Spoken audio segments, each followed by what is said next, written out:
সেই ব্যাংক এবং ব্যাংকের বাহিরে পিঠা উৎসব থেকে শুরু করে ক্রিকেট কার্নিভেল থেকে শুরু করে একেবারে মৌলভীবাজারে ঈদ পুনর্মণি থেকে শুরু করে তিনি যে সমস্ত অনুষ্ঠান, যে সমস্ত কর্মযজ্ঞ এই অঞ্চলকে, এই বিভাগীয় অঞ্চলকে উপহার দিয়েছেন, 8 বছরে সেই অনুষ্ঠান আমরা দেখি, সেই সৃষ্টিশীলতা দেখিনি, সেই সৃজনশীলতা দেখিনি, উনি যা দেখিয়েছেন। সুতরাং আমরা কি আবার একটা হাততালি দিতে পারি? অবশ্যই পারি।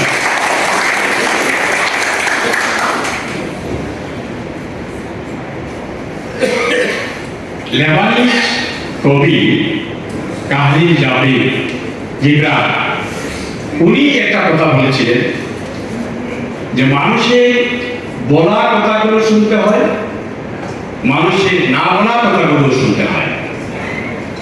উনি এমন একজন নেতা ছিলেন, কারণ ওনাকে আমি কাছ থেকে দেখেছি, দূর থেকে দেখেছি।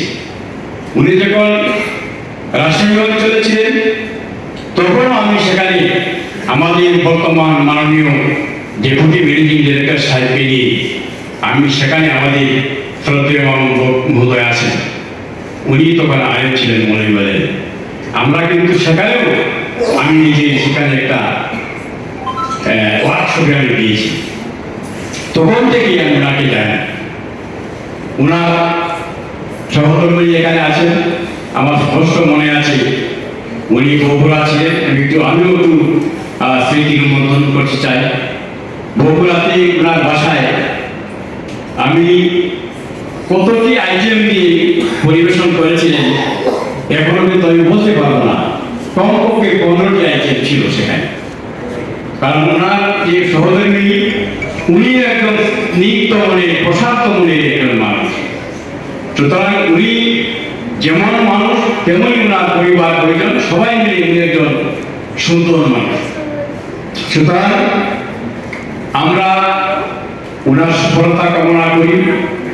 এবং উনি রবীন্দ্রনাথ একটা কথা বলেছিলেন যে আমি এক জীবনে 2 জীবনের কাজ করে গেলাম। আর উনি একটা পোস্টিংয়ে অনেকগুলো পোস্টিংয়ের কাজ আমার মনে হয় যে আমি দেখেছি, ব্যক্তিগত মৌলভীবাজার থেকে দেখেছি, সরাসরি ওনার সাথে কাজ করেও দেখেছি। উনি এক পোস্টিংয়ে অনেকগুলো পোস্টিংয়ের কাজ করে দিয়েছেন। তো এটি হচ্ছে উনার একটি অনন্য একজন মানুষ। আমরা অনেক সময় বড় মানুষের কথা শুনি, মহৎ মানুষের কথা শুনি, কিন্তু বড় মানুষ এবং মহৎ মানুষের মধ্যে আকাশ পাতাল তফাৎ। বড় মানুষ যখন আরো বড় হন তখন সাধারণ মানুষ থেকে জন্ম বিচ্ছিন্ন হয়ে যায়, বড় মানুষকে আর পাওয়া যায় না। কথা কম হয়, বলা কম হয়, দেখা কম হয়। কিন্তু মহৎ মানুষ যখন বড় হয় তখন আরো বেশি মহৎ হয়, আরো বেশি মানুষের সাথে সম্পৃক্ততা বেড়ে যায়। আমরা এর আগেও দেখেছি, আমাদের হেলাল স্যার উনি যখন এমডি ছিলেন, উনি একজন মহৎ মানুষ। অনেকেই মহৎ মানুষ আছেন, হয়তো সবার কথা বলা যাবে না।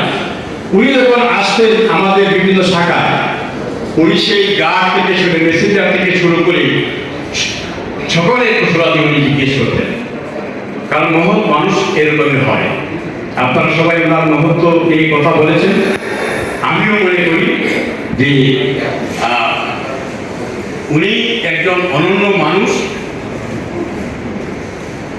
I think they are fire, দার্শনিক দেখার যে আমি চিন্তা করতে পারি সেজন্য অনন্য। সুতরাং উনি চিন্তা করতে পারেন, উনি নেতৃত্ব দিতে পারেন, সেজন্যই তিনি অনন্য নেতা। আমি বিশ্বাস করি যে উনার মতো একজন মানুষ যদি কুবারি ব্যাংকে আরো উপরে যায়, উনি যদি ডিএমডি হন, এডিশনাল এমডি হন, উনি যদি এমডি হন, তাহলে বাংলাদেশের কুবারি ব্যাংকে অনেক কর্মকর্তা কর্মচারী অনেক বেশি ন্যায় বিচার পাবে। অনেক কর্মকর্তা কর্মচারী ন্যায় বিচার থেকে বঞ্চিত হবে না, খুব কম মানুষই বঞ্চিত হবে। সুতরাং আমরা উনি আজকে এটি বিদায় বলা হয়েছে, কিন্তু পদ্ধতিচালিত বিদায়। ওনার বিদায়ের বেলায় আমরা ওনার সফলতা কামনা করি এবং ওনার পরিবার পরিজন নিয়ে উনি যাতে আরো সুন্দরভাবে ওনার ভবিষ্যৎ জীবন, উনি যাতে যাপিত জীবনকে আরো বেশি সমৃদ্ধ করতে পারেন, আমরা সেই দোয়া করি। এবং আজকে আমাদের যে উপস্থাপিকা উনি একটি কথা বলেছেন যে শুরুতেই সময়ের পরিক্রমায় যা বদলায় তা হচ্ছে মানুষের মন। তা আমি মনে করি যে আপনাদের, বিশেষ করে আমাদের চৌধুরী শফিউল হাসান মহোদয়, ওনার মনটা মনে বদলাই, সেজন্যই আমরা দাওয়াত পেয়েছি। এখানে আমাদের অনেকেই যারা চাকরি থেকে অবসর গ্রহণ করেছেন, অনেকেই এখানে ইনভাইটেড হয়েছে, আমরা এখানে এসেছি এবং এখানে আমাদের ফরিদুদ্দিন স্যার, মামুন স্যার এবং সিরাজ সাহেব সহ যারাই এসেছেন সবাই এটি প্রমাণ করেছেন চাকরি থেকে বিদায় হওয়া মানে জীবন থেকে বিদায় হওয়া নয়। কারণ আমরা যতদিন বাঁচব ততদিন একটি থাকবো। সুতরাং আমি মনে করি যে চাকরি থেকে বিদায় করা আর জীবন থেকে একেবারে চিনিয়ে পড়া এটি হতে পারে না। মানুষের কিন্তু রিটায়ার নেই। মানুষ যতদিন বেঁচে থাকবে ততদিন মানুষ কাজ করবে।